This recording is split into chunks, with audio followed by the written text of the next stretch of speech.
Okay. All right. Cowboys lost to the Eagles, 9-17. The Eagles now have the division lead over the NFC East, and they are now the number one seed or spot. Have number one spot in the NFC East, and if they win next week, which they should, going up against a very average Giants team who did play well today, but they did play the Redskins, who are about as bad as them. But the Eagles may lose that game. Who knows? As long as they win that game, they will go to the playoffs. So good game for the Eagles. They played well. They did what they could with what they had around them. They executed their game plan. They played defense. They stopped them, and on offensive ball, they was able to get down the field and get the points necessary to win the game. And that's all you can ask for a team in their situation. They're not going to be a playoff threat. They're probably going to get bounced. They're most likely going to get bounced first round. They're not that good. They're banged up, and they don't have the talent to push them over the edge. Even at their best, they won't beat nobody. Let's just be real about it. But let's talk about the Cowboys. I don't know if some of the people watching this video saw my last video about the Cowboys last week when we beat the Rams. I had my hopes high. I had my hopes very, very high because, like I said all season, the reason why Cowboys fans have been so optimistic this year because they know that we have Super Bowl caliber talent. We just hadn't had a Super Bowl caliber team effort, a Super Bowl caliber coach, a Super Bowl caliber game plan, and we haven't executed like a Super Bowl team has. But we always cleaned on that talent, and when that talent played well, we dominated. And last week, and a lot of people was hoping that we would see much of the same, but we did not. We saw what the Cowboys were this whole season. A talented team that's too inconsistent for their own good. And when they face good teams that's not going to roll over for them, they end up losing. And that's what happened today. They did not run the ball. And when they tried to run the ball, they got stopped. They didn't even change the pace. But how you going to change the pace if you don't even get one pace started? So that's true.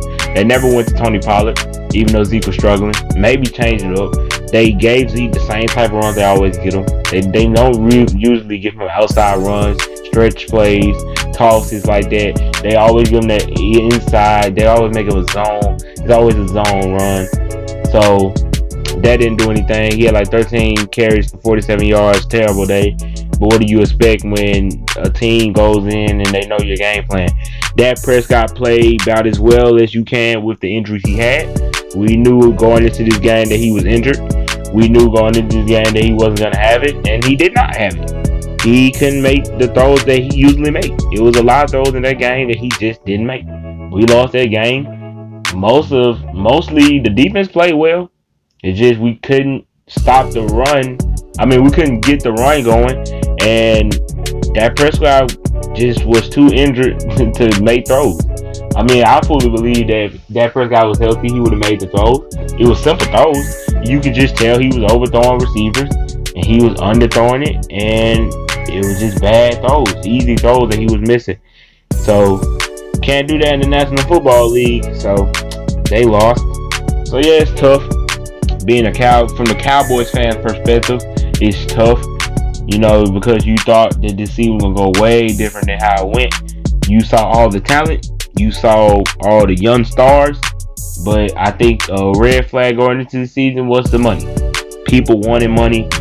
I had a problem with it, and I said it to multiple people about DeMarcus Lawrence and Ezekiel Elliott when we lost in the divisional round to the Rams.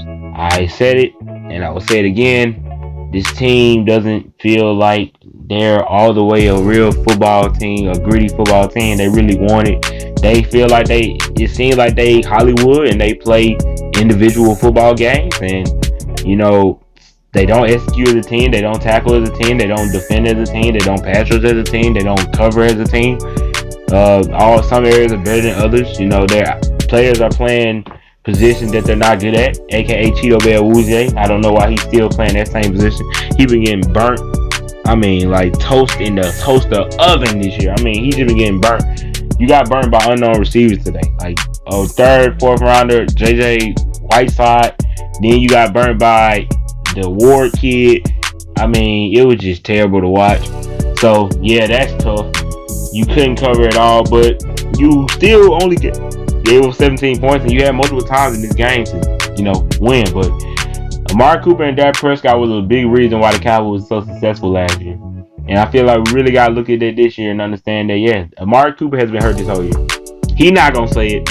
The Cowboys doctors aren't going to say it. But if you watch him, he's not that bad. He's not. He's not a bad wide receiver. We've seen Amari Cooper fully healthy. Anybody that watches football seen when he's fully healthy, his routes are better. He's faster. I mean, like, bro, you saw it today. He just wasn't cutting the same. He didn't have the same speed. And it's been like this for a while, man. He had these certain plays here and there where he like his old self, but for the most part, he just hasn't been him this season. Ever since that.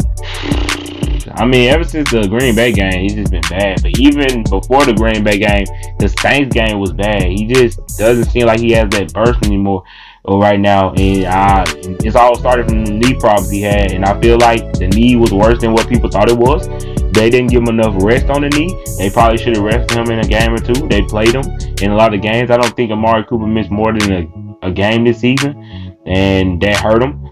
So, yeah, the receiving struggles really hurt this season. Missed a lot, had a lot of drops, and wasn't really helping, just being honest. But it was sad to watch today because I think everybody knows that Dallas could have won that game. I mean, let's go back and if you go back and look at the Tavon Austin throw, Tavon Austin had beat dude he beat the corner down the field, and he had a step on him, a step or two on him where if Dak placed the ball on him, touchdown. Then Amari Cooper had that easy fourth down that he dropped. Then, or was it a third down? Either or, it was a short play, he dropped it. Then, Gallup had the big play where Dak, even though people say Dak put on money and Gallup didn't catch it, Dak didn't put it exactly where it needed to be. It was some easy throws like a post route to Coop during the game on the third down that Dak missed. So, you could just tell that his shoulder bothered him. And that sucks because right now was the last time where we needed our quarterback to be hurt. But nobody's going to want to hear that excuse. Let's be real. Nobody's going to want to hear it.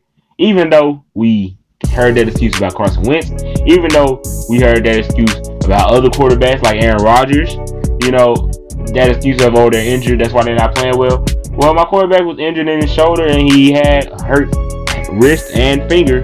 So, but, people expect him to be the greatest thing ever with all those injuries. I didn't expect him to be great today. I didn't think he was going to miss those passes. I got frustrated, but I had to understand he's injured. So, I'm not here to make excuses. He still missed the throws, and he didn't adjust well to his injury. The Cowboys didn't adjust well to his injury. They didn't game plan to his injury. And they weren't. And the game plan that they tried to do was keep the ball out of his hands as much as possible. And the Eagles weren't going for it. So, they lost. Another example of the Cowboys just not being good enough to win. I mean, it's that simple. The Cowboys are being disgusting, and they've given their fans hope all year because of their inconsistent play, and they drop it down on you because the coaching, which will suck. And they will go to the press conference, have their same little speech, and go on about their day. The season's going to come to an end. You paid DeMarcus Lawrence $90 million. You paid Ezekiel Elliott $90 million. So enjoy those contracts because that's what it is, man. That's who you are. And those have been two of the most disappointing players this season. Now, I'll be fair to Zeke and say Zeke hasn't really had the opportunity, and the blocking hasn't been that good. But you paid those guys top dollar too. So, hey, all you can do is hope, man. Hope that they make a change and hope somebody comes in and knows what they're doing. It's management, coaching isn't. I don't really feel like a coaching change is what they need. Honestly, I feel like it's a whole management change because the management is just bad, man. I'm gonna be honest. You haven't won a Super Bowl since Jimmy Johnson, a coach that we fired in the middle of our Super Bowl run. Who fires that coach in the middle of their Super Bowl run? Because Jerry Jones' ego got in the way. And ever since then, you won one with Barry Switzer, but that wasn't Barry Switzer's team. That wasn't Jerry Jones' team. That was a team that Jimmy Johnson drafted. Let's just be real. And it's that on that. And you had a talented team this year, but the coach wasn't good. And I don't know what to say. Like, you paying guys that haven't produced, or the scheme hasn't led for them to produce. They come out very Hollywood. They ask for their money. They got their money, and now it doesn't show. The offensive line didn't. I mean, I can't blame Zeke because Zeke had a good year, but you've had games where you say you're a running team, but you go away from Zeke, and he hasn't had big games. He not gonna have the games. You down early, or they completely stop the run. You can't even get the passing game going, so you can set up the run for him. You know what I mean? So I wouldn't blame it all on Zeke, because if Zeke was in the offense like the Ravens, I'm pretty darn sure he would be doing a lot much better than what he's doing with the Cowboys. So I'm not about to blame that on Zeke, because I'm just gonna be real with you. If you want to trade Zeke for Mark Ingram, go ahead, be my guest. But I promise you, he wouldn't be doing worse with the Ravens. So a part of that scheme, a part of that game plan, and a big part of this coaching. The coaching sucked. The team has sucked. They come off soft. They get out physical by everybody. They're a laughing stock right now. It's hard to be a fan, but you know, gotta get through the dark days to get to the light, I guess. So I mean, GG's, man. To the Eagles fans, y'all got y'all little dub. Y'all gonna lose in the playoffs, so who cares? Really, I mean, this division is a joke. Even if the Cowboys make it by the Eagles losing and then beating the Redskins, who cares? Really, who cares? They'll beat the Redskins, they'll lose to whoever they play because they're inconsistent. So it is what it is. Go Cowboys, I guess. I'm out.